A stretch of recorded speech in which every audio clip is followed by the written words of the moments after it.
말씀 가지고 요한서신 강의 6번째 시간 통하여 우리에게 베푸신 하나님의 사랑이라고는 제목으로 말씀을 전하려고 합니다. 한번 따라서 하실까요? 우리에게 베푸신 하나님의 사랑. 하나님께서 우리에게 베푸신 사랑이 수없이 많이 있는데 많은 사람들은 이 사랑을 망각하고 사랑하는 것 같아요. 왜 그런가 하면 사람은 세상을 살면서도 내가 사랑을 받고 산다라고 하면 그 사랑과의 관계가 절대 끊어질 수가 없죠. 근데 그 사랑이 금이라고 하면 이제 그때부터 문제가 생기는 거예요. 오늘 우리가 12절까지 읽었습니다만은 3장 전체 사랑이란 단어가 몇 번 나왔는가 하면 11번이 언급되어 있습니다. 이 3장에 11번 언급됐다는 굉장히 큰 거예요. 많이 언급되는데 그만큼 그 사랑이란 단어를 많이 언급해 줬고 또 우리는 그 언급된 사랑을 읽고 또 우리는 듣고 그런데도 불구하고 이 사랑이 우리의 삶 속에서 제일 안 된다 이거예요. 우리 기독교에서 제일 사랑이다. 하나님의 사랑, 예수 그리스도는 하나님의 사랑의 헌신자, 또 우리는 그 사랑을 받은 자. 그러니까 하나에서 10가지 모두 풀어가는 것이 뭐냐면 기독교는 사랑의 종교다 이렇게 말을 하잖아요. 그래서 사랑 반대는 뭘까요? 미움이죠. 사랑보다 미움을 더 많이 해서 결국은 그 신앙생활을 하다가 중단하고 상처를 받으면 그 사랑이 계속 발전되어 나가야 하는데 미움이 되어서 그 금이 생기고 장벽이 생겨서 그 한번 발을 내딛었던 그 신앙생활, 교회생활이 영원히 끊어져 버린 사람들도 없지 않아 있다 이거죠. 그런데 나는 그래도 인내해야 된다 하면서 인내하지만은 사랑이 그 상처가 치유가 되지 않고 사랑하지 않고 신앙생활하면 열매를 맺지 못한 신앙생활이 된다 이거죠. 자, 열매, 그럼 무엇을 생각해요? 하나님이 영광을 받으신 유일한 길입니다. 요한복음 15장에 보면 나는 포도나무에 너희는 가지라 내 아버지는 그의 농부라 이런 말이 나와요. 이 가지가 나무에게 붙어 있으면 열매를 저절로 맺나니 이런 말씀이 나옵니다. 그래서 5장 11절의 말씀 보면 열매를 통해서 하나님이 영광을 받으신다 이런 말씀이 나와요. 한마디로 말해서 열매를 맺지 못하면 영광을 받지 않으신다는 거죠. 자, 우리를 만드신 목적이 뭐라고 그랬습니까? 영광을 받기 위해서, 찬송을 받기 위해서 이렇게 이사야 43장 7절 21절에 기록하고 있는데 누구든지 물으면 우리를 만드신 목적이 뭐냐 물으면 영광을 위해서, 영광 받기 위해서 만드셨다. 찬송을 받으시기 위해서 만드셨다. 그래서 열심히 찬송도 하고 찬송도 하는데 근데 영광은 못 돌린다 이거예요. 그래 영광 돌립니다 이렇게 하는데 미워한다 이거죠. 미워하면서 누구 때문에 교회를 안 나온다, 나 교회 다니기 싫다 그러면서 그 사람과 사람이 좋아야 하는데 굉장히 벽이 생긴다 이거죠. 저 북한과 우리 남한의 가운데 철조망이 있어서 실감나게 하지만은 우리는 가정 안에서도 부부 가운데서도 가정 지붕 아래 생활하는 자녀와 부모 사이에 또 자녀와 자녀 사이에 그 금이 하나 있다 이거예요. 근데 금이 그 장벽에서 보이지는 않지만은 그래서 서로 치고받고 이렇게 되어지고 또 기독교에서 가장 핵심이 사랑이라고 하는데도 불구하고 이 사랑이 그 열매를 맺지 못해서 하나님께는 영광을 돌리지 못하고 자신은 그 하나님이 인정을 해줘야 그 떳떳함과 뿌듯함이 있잖아요. 여러분이 사회생활하면서 상급자가 또 주변에서 나를 인정해주면 가슴이 벅차오릅니다. 벅차오르면서 굉장히 보람을 느끼는 거예요. 근데 인정을 받지 못한다 이거죠. 당신은 밥값도 못한다 하는 일이 뭐냐 막 하면서 직장에서도 상급자나 자기 주변의 사람들이 그 쑥덕쑥덕하면 거기에 다니고 싶겠느냐 이거죠. 이와 같이 열매라고 하는 것은 자기 자신에게 열매는 윗사람으로부터는 그 영광을 받고 자기에는 뿌듯함을 가지고 그 어깨가 펴지죠. 이것은 당연한 이치입니다. 그런 교회 생활에서도 내가 교회 생활에 행복하게 살려면 행복하게 교회 생활을 하려면 어떻게 하느냐 바로 하나님께 영광을 돌리는 일이 되어야 될 줄 믿습니다. 영광을 돌리니까, 찬송을 하나님께 돌리니까, 노래만 잘하면 하나님 찬송을 받으신다 하면 오해예요.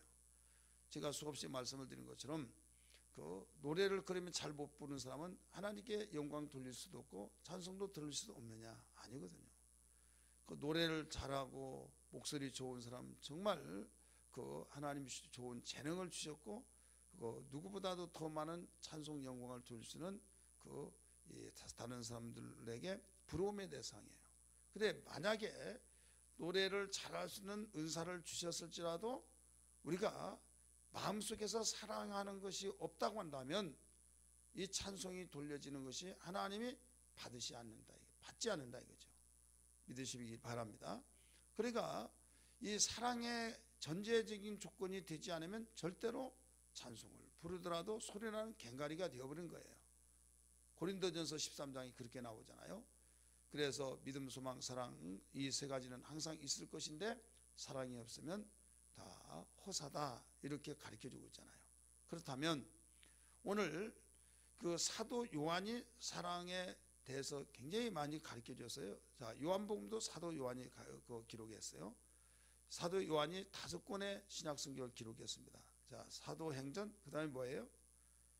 요한 1서, 2서, 3서, 그 다음에 요한계시록. 이 5권을 기록했어요. 복음서는 1권입니다. 다른 세 기관, 세 기자가 기록한 것보다 더 깊이 있게 다뤘어요. 다른 세, 예를 들어서 마태, 마가, 누가는 어디에서부터 시작했냐면 아브라함의 자손부터 이제 시작을 했고, 그 누가도 마찬가지예요.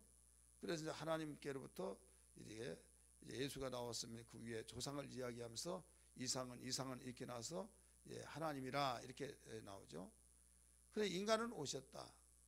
인간은 오셨다고 하면 그 석가모니보다 더 늦게 왔다. 이제 이런 어떤 비판하는 사람이 그렇게 말하고 있거든요. 그 마가는 이제 복음의 시작이다. 근데 복음을 시작하면서부터 예수가 등장돼요. 마가복음 1장 1절 그렇잖아요. 복음의 시작 예수 그리스도라 이렇게 나오죠. 그러니까 세상에 가장 깊은 소식을 증거한 자는 예수다. 그래서 예수부터 시작한 걸 강조하고 있어요. 그 다음에 이스라엘 백성들은, 유대인들은 우리의 조상은 아브라함이다. 그래서 아브라함의 자손이라고 하면서부터 예수를 쭉 낳고 해서 14대에서 42대다. 아브라함부터 예수까지는 42대다. 그래서 아브라함의 자손 중에 하나다. 이걸 강조하고 있어요. 그 다음에 누가는 예수가 태어난 것이 하늘에서 툭 떨어져 나온 자가 아니다. 그는 혈통으로 태어났다 하면서 그 이상은 하면서 아담이요 그 이상은 하나님이라 이렇게 나오잖아요. 그런데 요한만은 거기에서 색다르게 차별화되게 기록된 것이 뭐냐면 태초에 말씀이 계시니라. 이 말씀이 하나님과 함께 계셨으니 이 말씀은 곧 하나님이라 라고 하면서 그가 그 말씀으로 말미암지 않고는 세상이 지어진 일이 없다. 다 그로 말미암아 지었다. 그래 예수는 창조주다. 창세전부터 계셨다. 이렇게 가르쳐주고 있어요. 이렇게 예수를 깊이 알고 어떤 기자보다 더 깊이 알았던 그 사도 요한, 그는 우리의 아들이라는 별명을 가졌어요. 우리의 아들. 성질이 얼마나 괴팍하고 얼마나 불인지 모릅니다. 완전히 날벼락이 떨어질 정도로 느닷없이 이렇게 이야기하다가 막 고함을 지르면서 당신 막 그럴 수 있냐고 하면서, 그러니까 우리 대인관계를 맺다 가지고 생활하다 보면 말이 조용하게 나가는 사람이 있고, 어떤 사람은 막 시원시원하게 나가다가 기분이 이게 아니다 막 정의에 불탄 사람 있잖아요. 그래 막 상을 때 엎어버리면서 막 그런 막 사람들이 있어요 없어요? 그 좋게 말하면 정의에 불탄 사나이. 근데 이 다혈질이, 베드로가 다혈질이라고 하는데 베드로하고 사도 요한은 누가 이기겠어요? 사도 요한하고 베드로하고 다투면 누가 이기겠어요? 오, 잘하시네요. 힌트가 눈치가 빨라요 이거요. 왜 요한이 이겨요? 우리 아들이니까. 그리고 싸움을 하면요 팔은 안 울굽다고 그랬죠. 막상 하는 거 있죠. 베드로도 형제가 제자고 요한도 형제가 제자요. 그래서 붙는다라고 한다면 그 여기에서 그 서로 형제들끼리, 자 베드로하고 누구하고 형제요? 예? 안드레. 그 다음에 요한하고 야고보 형제잖아요. 예수님의 12 제자 가운데서 형제 2명이 딱 있단 말이에요. 4명이 얘기해요. 그래서 거기에서 그 제자들 가운데서 주름을 다 잡는 거예요. 근데 베드로도 성격이 완전히 다혈질이죠. 요한도 마찬가지예요. 근데 요한이 어느 정도의 강하게 성격이냐면 우리의 아들이라고 할 정도로, 우리는 어떻습니까? 낮에 햇빛이 나더라도 우릉쾅쾅쾅 할 때 이게 날씨 자체를 이거 변덕스럽다, 별났어. 아니 이 구름 끼고 비가 올 때 우레가 나면 그래도 감을 잡겠는데 이 날벼락이란 말이 있잖아요. 그러니까 조용히 이야기하다가 느닷없이 막 팍 해버리니까 이 감을 잡을 수 없을 정도. 그런 사람이 바로 요한이에요. 왜 이렇게까지 요한에 대해서 설명을 하느냐? 자, 그랬던 요한이 예수님의 사랑을 제대로 알고 변화가 된 거예요. 그러면서 사랑의 단어를 수없이 많이 강조했고, 그 사랑의 하나님을 증거하고, 그 사랑의 하나님께로부터 너희가 났으면 하나님의 그 성품을 닮아야지 않겠냐 이거예요. 이해가 되죠? 이 요한 서신의 그 핵심이 그거예요. 자, 자기 자신이 우리의 아들이에요. 성격이 뭐 폭탄처럼 막 순간에 막 번쩍번쩍하면서 그런 누구도 상대를 하지 못할 성격을 가졌는데, 거듭난 순간부터 주님의 제자로서 거듭나서 그의 성격이 주님을 닮아버렸다 이거죠. 닮으면서 그가 변화가 되면서 그는 결국 요한복음 15장에서 이미 밝혔듯이 우리가 그 안에, 그가 우리 안에 거하면 그 열매를 많이 맺나니 하면서 아버지께 영광을 돌린다라고 가르쳐 줬잖아요. 우리 요한복음 15장 8절 말씀 읽으세요. 오늘 읽었던 말씀 순간 가만두었던데 그래? 요한복음 15장 8절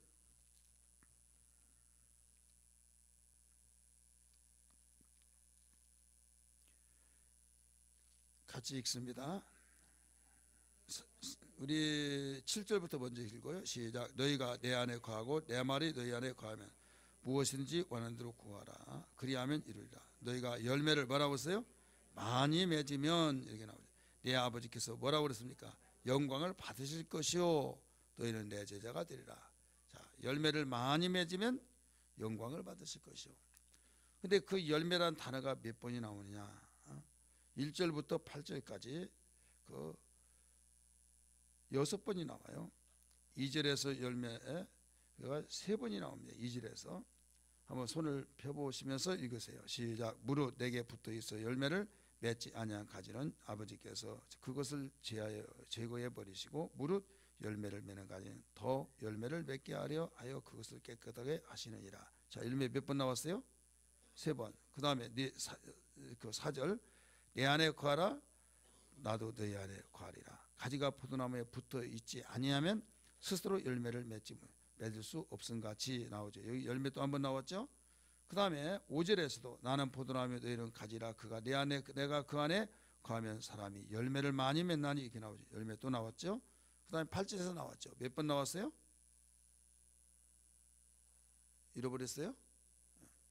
그렇게 나왔다 이거예요. 이미 내가 가르쳐 줬죠. 그러면서 결론은 뭐예요? 열매를 많이 맺으면, 6번 나왔지만은 거기에 그 열매를 많이 맺으면, 벌써 많이 맺으면 더 많은 열매를 강조하고 있다는 거예요.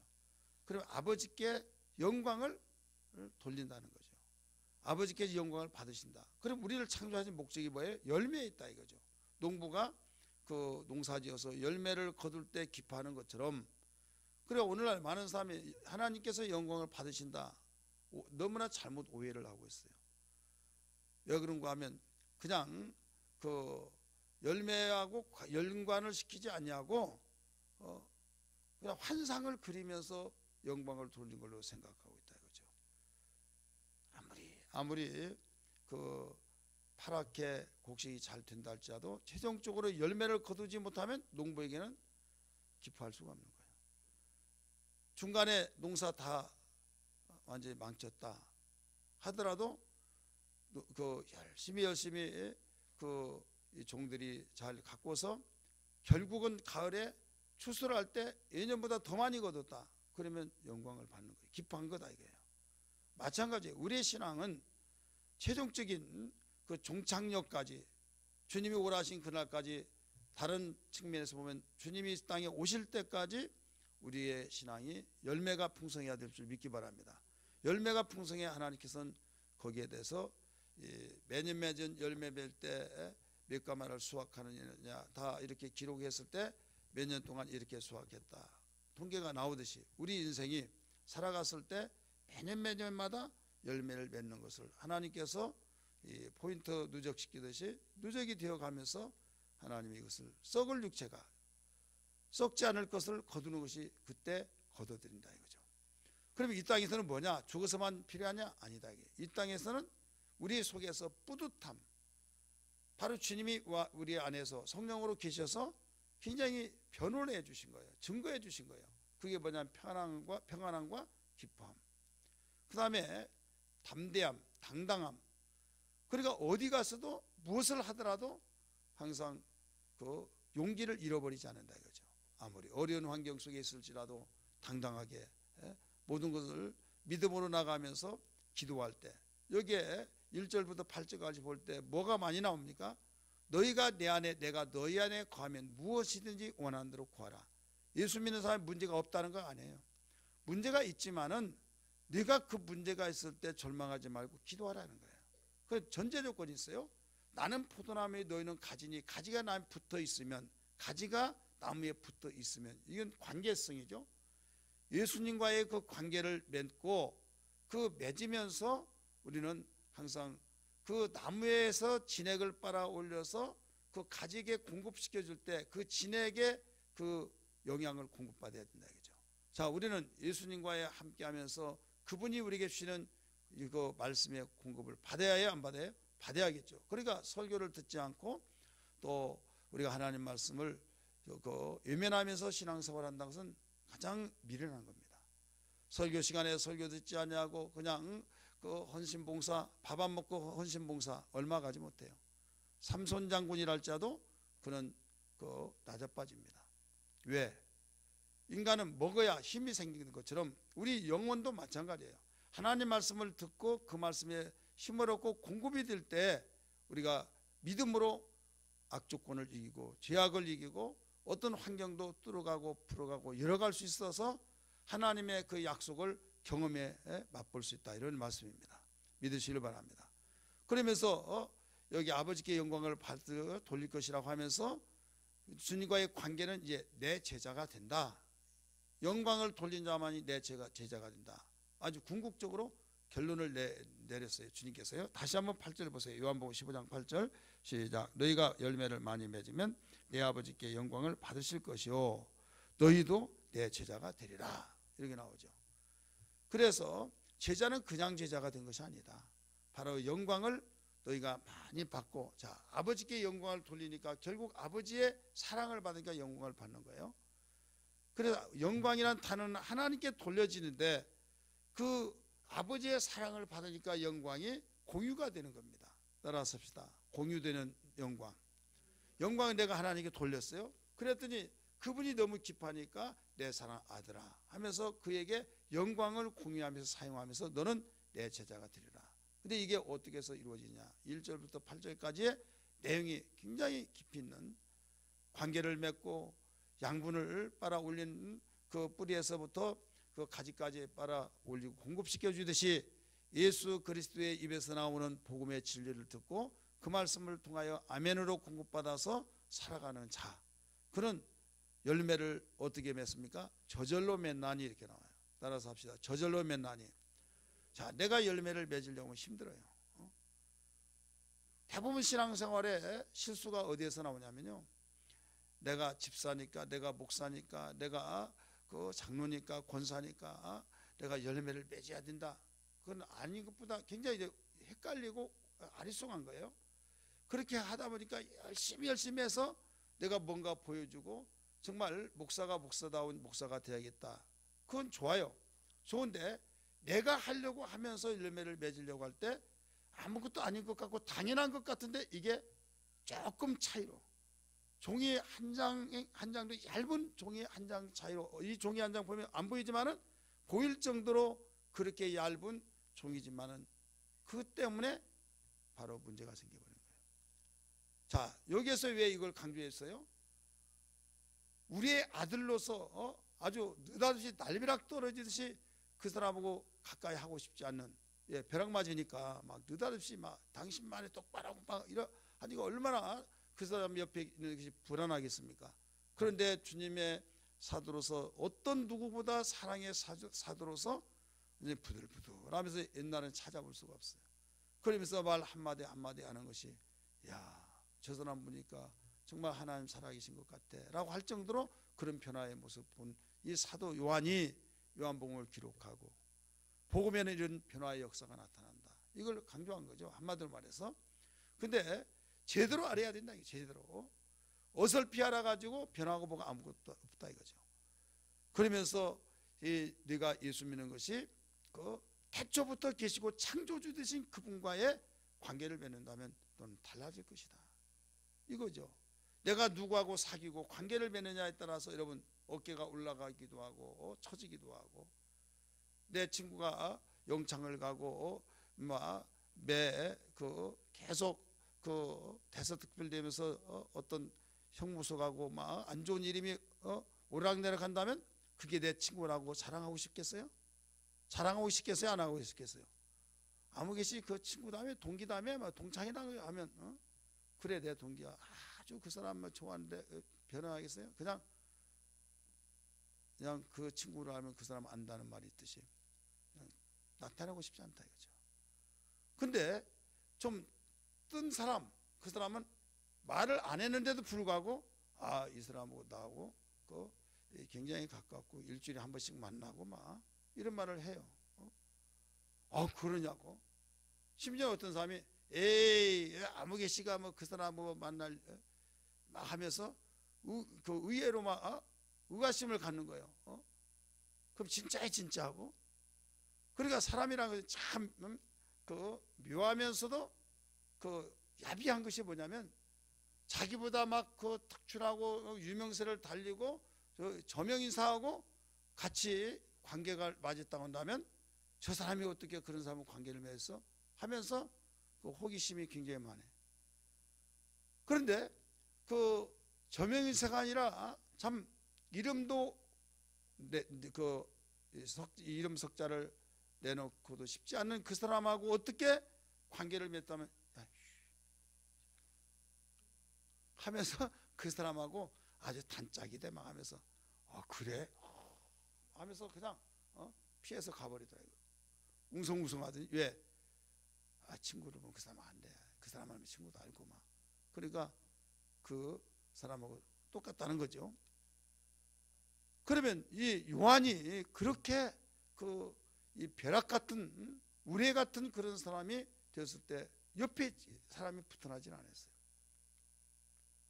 근데 그것이 좋은 이미지로 바뀌어지기까지 굉장히 시간이 좀 가는 거예요. 그래서 바울이 그랬잖아요. 사울이라는 청년이 막 잡아다가 가두고 그런 솔선수범자로서 율법주의자가 되었을 때 부활하신 예수를 만나고 그런 다혈질이에요. 성격을 연구해 보면. 그러니까 곧바로 예수는 그리스도라고 하면서 막 복음을 증거하고, 그러니까 야 속지 마. 저 사람이 다 잡아 가두다가 이제는 없으니까 수를 쓰고 있다. 그래서 나도 너희들 믿는 예수 믿는다 막 그렇게 말해가지고 나타나면 다 잡아가 다 가두려고 한다. 그렇게 오해를 했잖아요. 이때 누가 아니라고 하면서 변호를 했어요? 아나니아라고 하는 주님의 사람이 변호를 한 거예요. 그래서 사울이라는 청년이 오해가 벗겨지기까지는 하나님께서 여봐라 하고 만방에다가 일러준 것이 아니에요. 아나니아라고 하는 사람을 통해서 변호자가 되게 하셨어요. 그래서 여러분 나도 그렇게 생각했습니다. 그런데 주께서 나에게 나타나셔서 이런 말씀을 하셔서 이렇게 되었다고 하면 이건 그 가식으로 가면하고 복음을 증거한 사람을 색출해내기 위해서 수를 쓴 것이 아니라 진짜 하나님의 사랑을 입은 사람입니다 라고 했을 때 그 사람이 굉장히 존경을 받는 사람이거든요. 그러니까 그러냐고 하면서 마음 놓고 그를 맞이해 준 거죠. 근데 관계라는 게 굉장히 중요한 거예요. 어떤 사람은 우리 목사님들 중에 이런 목사님 있어요. 불파가 있어요. 문파요? 불파. 불파인데 그냥 일반 사람하고는 상대를 안 해요. 부정 탄다고, 불 꺼진다고. 그래가지고 그 지방에도 안 참석하고 막 이런 분이 있었어요. 그러다가 나중에 아주 엄청나게 아파가지고 막 다른 사람 같으면 제명이에요. 제명인데 우리 사람 제명시킨 건 하지 말자 해가지고 3년 동안 지방에 한번 나오지도 않고 회비도 안 내고 6개월만 안 나면 규약에 그냥 제명이 자동. 그래서 그래도 우리가 끝까지 살려주는 역할을 하자 해가지고 했는데 나중에 얼마만큼 아팠는지 그렇게 관계를 맺으니까 그 사람에 대해서 방문을 하겠어야 안 하겠지? 안 하죠. 오히려 자기는 신령하고 다른 목사님은 다 부정하고 세속화돼서 타락하겠다. 자기가 기도하면 다 안다는 거예요. 다. 그래가지고 결국 그렇게 되어버렸어요. 그래서 이제 그냥 그대로 생활했어요. 생활했는데 어느 날 전화가 왔어요. 나한테만 온 줄 알았더니 지방의 목사면 다 전화해가지고 여기 어디에 이름까지 대면서 거기에 입원했다고 좀 와달라고 한 거죠. 가겠어요 안 가겠어요? 가요 안 가요? 정말 안 가고 싶은데 갔어요. 가서 다 자기보다 나이가 많이 먹고 막 총회장이 막 그분한테도 막 전화해가지고 이제 그분까지도 이제 왔어요. 나중에는 막 자기 잘못했다고 하고 저희한테 나중에 그 뒤부터 잘 몇 년 동안 지방회를 잘 참석했어요. 근데 그게 또 도지더만 또 도지가 지금 또 불판해가지고 또 안 나와. 자 여러분 한번 자기에게 어떤 그런 것이 있으면요 항상 거기에 대비를 해요. 그게 어느 날 또 도지더라니까요. 그래 시험 한번 들면 뭐 때문에 시험도 종류가 있잖아요. 예를 들어서 자기 아들 때문에 다른 것까지는 다 괜찮은데 자기 아들만 뭐라고 하면 난 그건 못 참아. 그러면 꼭 그 아들 문제 때문에 시험이 들어요. 그럼 그 부분을 보완을 시켜야 될 줄 믿습니다. 아멘하고 주의하는 사람도 하나도 없네. 아들 때문에. 그리고 어떤 사람은 물질 때문에 다른 건 다 받아들이겠는데 그 돈 이야기만 하면 완전히 막 느닷없이 우리 아들이 그도 나타나요. 막 그래. 심지어는 회비를 이제 원래 때 회비 내는 거 얼마일까요? 막 하니까 우리 10,000원씩 합시다. 그러니까 느닷없이 왜 회비를 많이 하냐고 막 회비를 많이 하냐 그죠? 그래서 2,000원씩만 하자고 막. 근데 자기가 다른 사람이 많이 하면 자기는 교회에서 앞에서 있는 제일 오래 다녔다고 하는데 결국은 나는 뭐냐? 이제 그러니까 못하게 하는 거예요. 그게 말이 되냐 이거죠. 그러니까 이것을 내려고 한 사람도 못 내게 하고 이런 문제가 생겨버린다 이거죠. 결국은 그런 문제들이 한 번으로 멈추지 않고 또 어떤 문제가 또 일어나고 또 일어난다 이거죠. 그래서 사람이 그 시험 받는 유형이 다 다르지만은 그 문제가 우리에게 약점으로 항상 잠재의식이 있다 이거죠. 제가 불파된 그분 말씀드렸죠. 제가 지방회장 된 그 죄로 우리 교인들 신방도 힘든데 그 지방회장이 지방회장 돼가지고 신방을요 전화를 아무리 해도 받지 않죠. 그래서 나중에 문자 남기도 연락도 없죠. 쫓아갔어요. 밤중에 11시에 이제는 있을 것이다. 차도 있고 불도 켜졌어요. 막 불렀어요. 나오지도 않아요. 월담해가지고 가서 문을 막 현관문을 막 했더라도 이제 열리지 않잖아요. 막 두들기면서 막 이렇게 해가지고 막 안목의 목사님 하고 아무리 하더라도 나오잖아요. 그래서 여기까지다. 나는 70번씩, 7번씩 이런 저희가 안 돼서 나는 할 만큼 했다 해서 거기서 끝났지만은 또 가봐야겠죠. 그런데 어쨌든 그 불파가 이렇게 왜 불파면 모든 걸 다 수용해야 하잖아요. 그래서 자기 혼자 열매라고 주장하고 다른 사람은 다 정죄하면 안 된다. 다른 사람은 다른 사람 주님이 다 모든 것을 보실 것이고 내 신앙 내가 관리하면 된다 이거죠. 따라서 자기 신앙 자기가 관리하면 된다. 대부분 자기 신앙을 관리하면서 조금 기도하고 조금 신령하다고 하면 다른 사람의 신앙까지 터치하려고 해요. 내가 기도를 해봤더니 아무개가 막 이렇더라 저렇더라 막 시커먼 것이 있고 막 아니 그냥 하트가 딱 그려지는데 그게 시커먼데 그게 뭐냐 마음이 해석까지 다 해가지고 하나님 노릇하는 사람이 있어요. 여러분 이게 굉장히 위험한 거예요. 그렇기 때문에 결국 이것이 나를 그 사람을 죽이게 만든다고 한다면 이건 성령의 역사가 아니에요. 물론 성령의 역사인데 그 말을 잘못해서 하면 이건 방법이 잘못된 거죠. 왜? 그 예수님이 요한계시록에서 가르쳐 주기를 지금 왜 요한일서를 이야기하면서 요한복음도 이야기하고 요한계시록도 이야기하느냐. 사도 요한이 5권 기록했다고 그랬죠. 그래서 다 연결이 된다 이게 자 연결. 예수님이 나타나셔서 교회에게 책망을 해야 하는데 책망을 하실 분이 천지를 창조하신 분이에요. 그냥 날벼락이 떨어지도록 책망할 수 있어요. 그런데 거기에 잘한 부분을 먼저 칭찬을 하고 책망을 했다 이거죠. 따라서 칭찬을 먼저 하고 책망을 나중에 했다. 이건 무엇을 말하고 있어요? 인간은 인격체로 만들어졌기 때문에 책망을 이것을 야단을 취할 텐데 야단친 이유는 뭐예요? 변화되라고 바로 열매 맺으라고. 그런데 야단만 쳐버리면 열매고 보고 다 마음이 다 젖어 버릴까봐 칭찬을 먼저 하고 난 뒤에 그 다음에 이제 야단을 친 거죠. 이게 바로 주님이 당신이 만드신 피조물도 인격체가 있기 때문에 그것을 염두에 두고 신경을 많이 썼다 이거죠.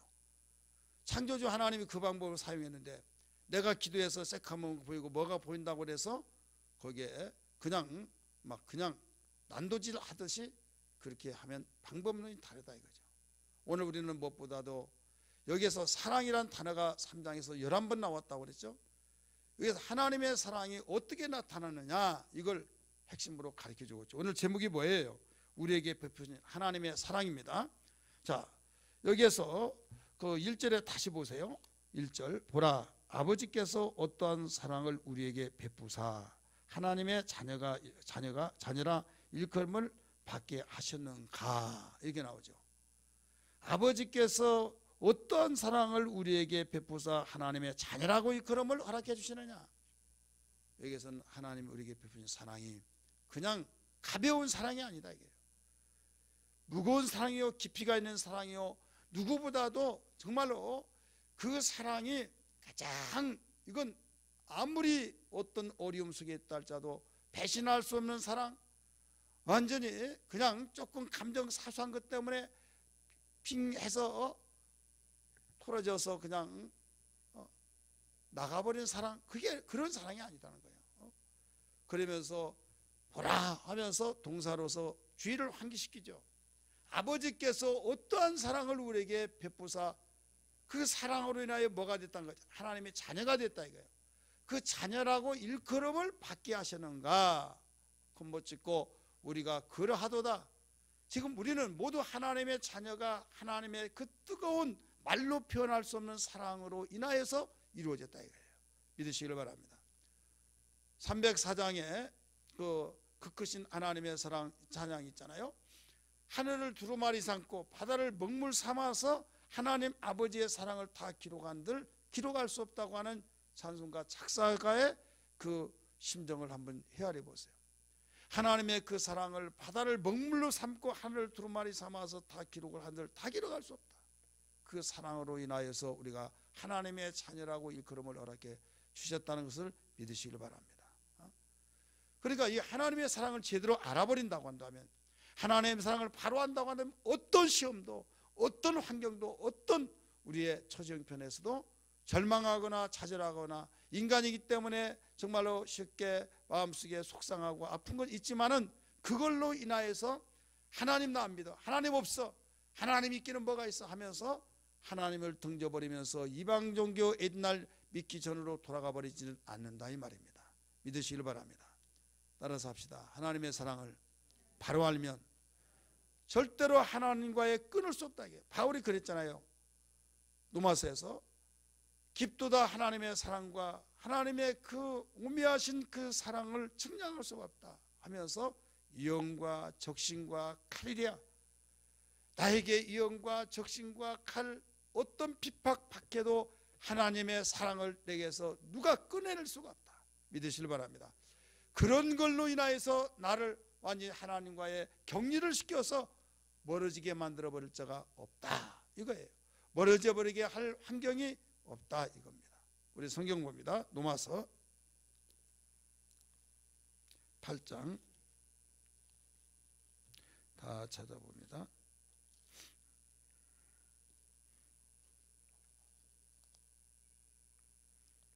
36절 먼저 읽습니다. 시작.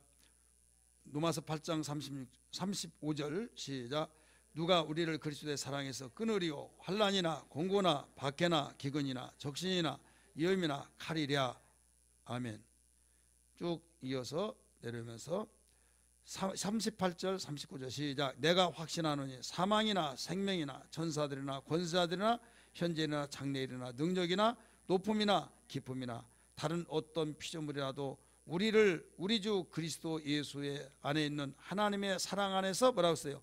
끊을 수 없으리라. 어떤 법도 하나님의 사랑을 우리에게 끊어낼 수가 없다. 그죠? 하나님의 사랑을 아는 사람은 절대로 하나님의 사랑과 격려가 될 수 없다. 그런데 오늘날 어떻습니까? 조금 저기 하면 나 교회 안 나가,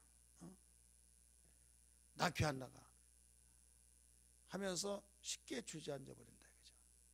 여러분, 우리는 말이 굉장히 중요해요. 아무리 화가 나고 아무리 하더라도 나 교회 안 나가, 이놈의 교회 저놈의 교회. 자, 교회라고 한 것이 남의 교회처럼 이야기한 거예요. 자, 교회가 건물이 아니에요. 건물 안에 모이는 우리 성도예요. 나나 여러분이 같이 모여서 우리 지체고, 이 몸은 예수님의 몸이고 머리가 예수 교회의 머리예요.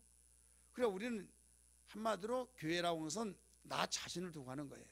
따라서 나 자신을 두고 교회라고 한다. 예수님 여기 계시니까. 자, 고린도전서 12장, 고린도전서 12장 찾으세요. 고린도전서 47절.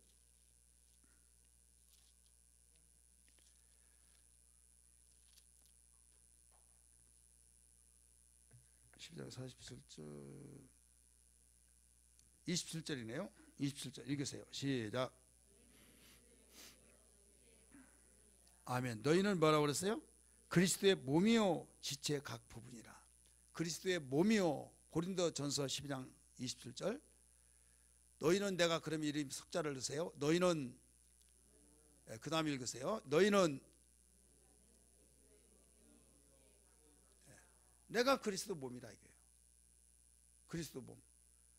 그러니까 그리스도의 몸인데 이놈의 교회, 그러면 자기 몸을 학대한 거예요.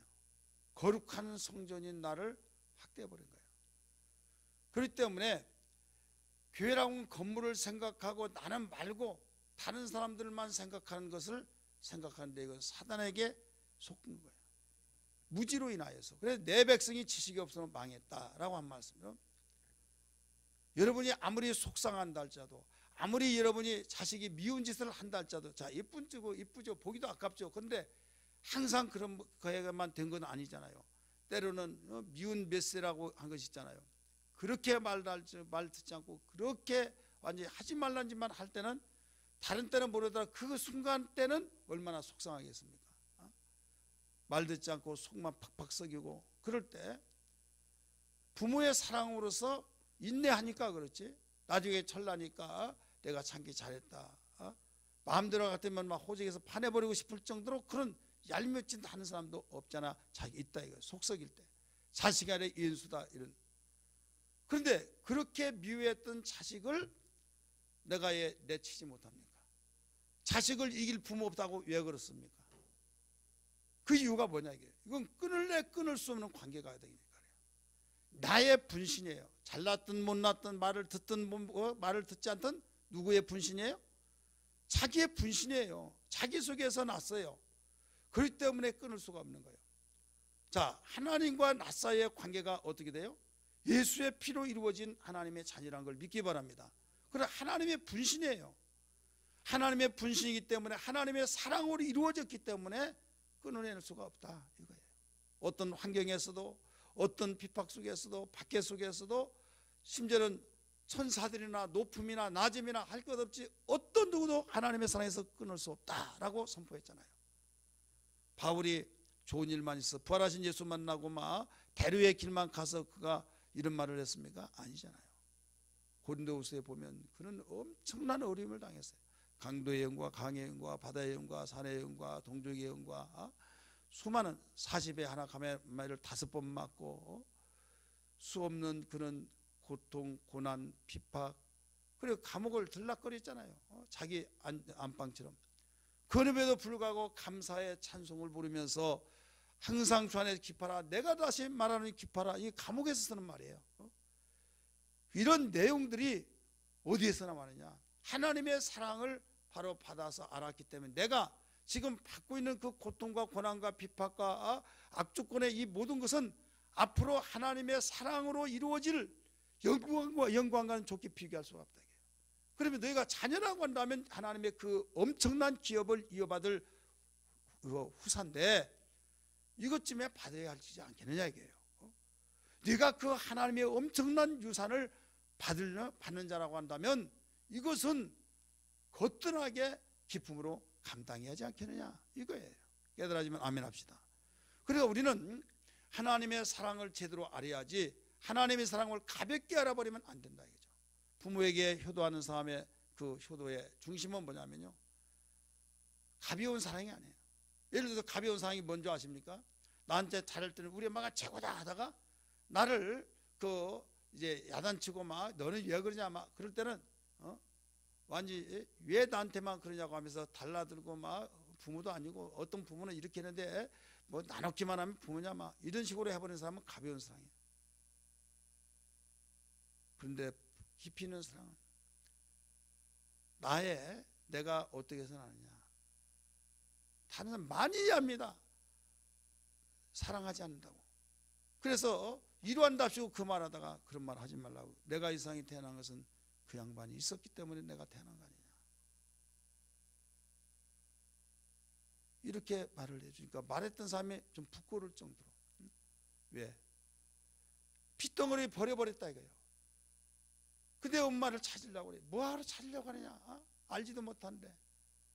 여러분 이야 이름도 잃어버렸네요. 우리 12월 달인가 50분 11월 달이죠. 근데 그 자기의 부모를 몰라요. 모르지만은 당신이 얼마나 아기를 놔놓고 버리고 괴로워하십니까? 그러나 괴로워하지 마세요. 나는 당신이 있었기에 당신이 나를 낳아주셨기 때문에 내가 그래도 행복하게 살고 있습니다 하면서 알지도 못한 마음, 부모로서 아이를 버렸을 때 얼마나 가슴이 미어지고 그 지울 수 없는 상처, 그것이 있었겠지만은 이걸 오히려 역으로 이루어해 준 거예요. 이게 무거운 사랑이에요. 믿으시길 바랍니다. 깊이 있는 사랑이에요.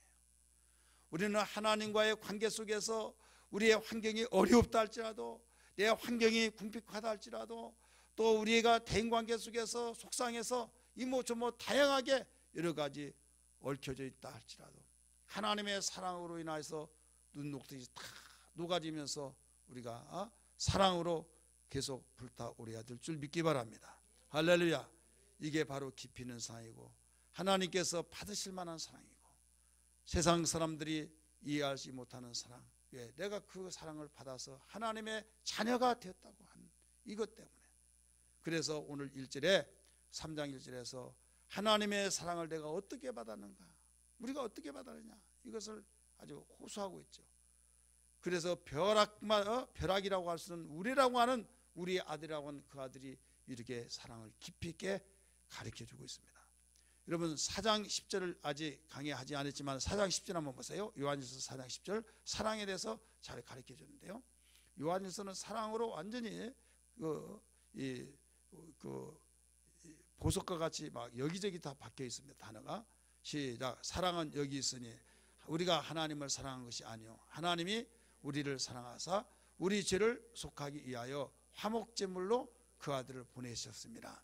자, 하나님의 사랑이 어딨냐? 당신 자리를 탐내고 당신의 자리를 탐내서 쿠데타를 일으키는 그런 마귀의 종이 돼서 한 짝이 되어서 하나님까지 완전히 그 조롱하고 원수된 그들을 사랑해서 독생자를 보내신 아버지의 사랑을 요한은 여기에서 계속 가르쳐주고 있죠. 그래서 우리가 먼저 하나님 사랑한 것이 아니다. 하나님 먼저 우리를 사랑하셨다 하면서 화목제물로 보내셨다 이거예요. 화목제물. 자, 속죄제물이 아니라 여기서 화목제물로 강조했을까요? 따라서 합시다. 죄를 해결해 주기 위한 것은 화목제물이요? 아니에요. 속죄제물이에요.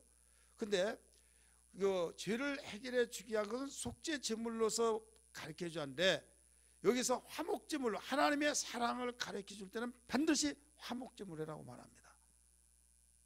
하나님의 사랑 속에서 예수가 죽었다. 이때는 화목제물로 이렇게 나와요. 그런데 구약에서 예수께서 속죄제물이라고 할 때는 죄를 대속해 주셨을 때는 속죄제물이라고 말해요. 그러니까 예수는 하나님의 사랑으로 오셔서 하나님의 사랑으로 죽었다고 할 때는 화목제물이 되어주셨다 이렇게 증거하고 있습니다. 성경은. 그러나 우리의 죄를 대신 짊어지시고 우리의 죄값을 지불해 주셨다고 했을 때는 보라 세상 죄를 지고 가는 하나님의 어린 양이라고 말했듯이 이때는 속죄제물로 가르쳐주고 있습니다. 바로 강조점이 다르죠. 그래서 하나님께서 우리에게 화목제물이 없었더라면 어떤 누구도 하나님과의 중재 역할을 할 수가 없어요. 근데 예수 그리스도께서 이 화목제물이 되어주셔서 그 사랑으로 인하여 우리가 살게 됐다. 이것은 어떤 무엇으로 바꿀 수가 없다 이거죠. 사도 요한은 그걸 알았기 때문에 성깔이 보통이 아니고 우리의 아들이라고 하는 그런 이름과 걸맞는 사람이 거기에 녹아져 버린 거예요.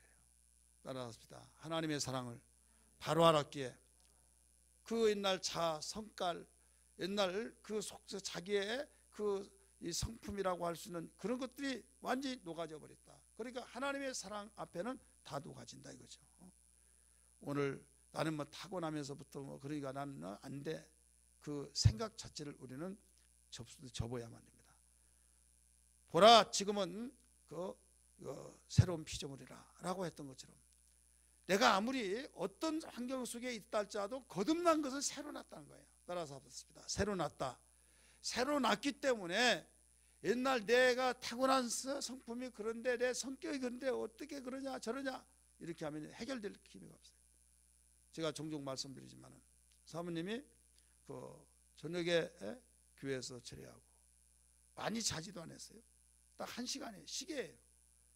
1시간 딱 자고 일어나 또 하루 종일 또 뜁니다. 그러다 또 교회 와서 철회하고 1시간 자고. 그래서 교회에서 기도하다가 기도하다가 자고 기도하다가 이제 있겠죠. 근데 이거 새우장 같이 자고 또 그러니까 제대로 잠이 안 되겠죠. 근데 저는 그것도 자지 말라고 그랬어요. 왜 자지 말라고 하냐? 그럼 뭔 철회냐? 집에서 자고 곧바로 맑은 정신으로 그 다음에 하루 일과해야지. 이것도 못 자게 하느냐 이거죠. 내가 태어난 것이 아가씨 때부터 그렇게 했던 적이기 때문에 이건 바꿀 수 없다는 거죠. 그 자체가 잘못됐다. 왜 그러냐? 고린도서 5장 17절을 제가 설명해 드렸어요. 누구든지 그리스도 예수 안에 있는 자는 새로운 피조물이라. 자, 새로운 피조물은 쇠가 녹슬었든지 완전히 찌른 것이든지 아니면 넓적한 것이든지 각종 쇠가 고물상에 많이 있죠. 그게 불 속에 다 들어가 버려요. 다 들어가면 다 녹아버려요. 녹아서 새로운 제품이 나온 것은 그게 고물상에 있는 것과는 하나 찾아볼 수가 없다. 새 걸로 되어버렸듯이. 그렇기 때문에 우리의 옛날 성깔이 있고 도둑질하고 거짓말하고 가지가지 모든 잡다 오만 정말 흉스러운 고물상에 흉스러운 거 얼마나 많습니까? 그런 것 같은 우리의 옛성품인데 우리가 예수 안에서 새로 거듭났다고 새로운 제품이 됐다 이거예요. 할렐루야. 새로운 제품이 되었기 때문에 이제 새 것만 되어진 거예요. 그럼 이건 어떻게 그러냐? 그래도 옛날 것이는데 이건 이론입니다. 옛날이라고 하는. 근데 우리 새로운 피조물이라고 하는 그 초점을 두고 히든크 감독이 어떻게 우리나라의 축구를 한 페이지를 역사로 바꿔놨습니까? 유럽 축구는 우리 한국 이길 수가 없다는 거예요. 왜 이길 수 없냐? 이건 체질상 체격 자체도 안 된다. 그래서 안 되는 걸로 완전히 접었어요. 근데 그 감독이 와가지고 계속 체력을 보강해야 된다고 하면서 경기는 그 게임은 얼마나 남지 않은데도 계속 그 훈련을 시키죠. 훈련을 시켜서 그때 이제 유럽 축구하고 하더라도 겨룰 수 있다고 한 것을 그때부터 눈이 열려지잖아요. 그래 안 된다고 하는 고정관념을 놓고 하다 보면 절대 안 되는 거예요.